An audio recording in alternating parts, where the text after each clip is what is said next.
दोस्तों तो आज की वीडियो में हम बात करेंगे, अगर आप चाहते हैं कि आप जो यूट्यूब वीडियो को डाउनलोड कर सकें और वो भी लीगली, कि यूट्यूब की तरफ से जो है कोई भी प्रॉब्लम ना हो, तो ये ऑप्शन जो है यूट्यूब वाले ने खुद दिया है कि how to download YouTube video. YouTube ने खुद ये ऑप्शन दिया है।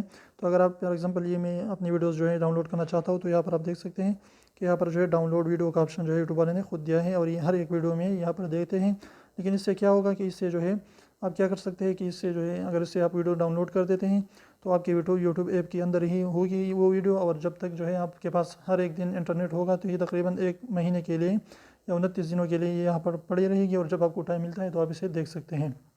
तो इसलिए आप जो है यूट्यूब के ऐप के अंदर जो है इसको जो है इंटरनली डाउनलोड कर सकते हैं और कोई भी प्रॉब्लम नहीं होगी। जब आपको टाइम मिलेगा तो इसको आपने ज़रूर वॉच करना है और ये यहाँ पर पड़े रहेगी। तो उम्मीद करो छोटी सी वीडियो को पसंद है। वीडियो पसंद है तो प्लीज़ वीडियो को लाइक कर दीजिए, चैनल को सब्सक्राइब करना ना भूलें और एक बार सब्सक्राइब को ज़रूर दबाए, बिल्कुल फ्री, एक भी इसका पैसा नहीं लगता। तो आप ऐसे निकाल लीजिए और हमारे चैनल को सब्सक्राइब करना है बिल्कुल भी ना भूलें। तो फिर मिलते हैं इंशाअल्लाह, तब तक इजाज़त दीजिए। अल्लाह हाफिज़।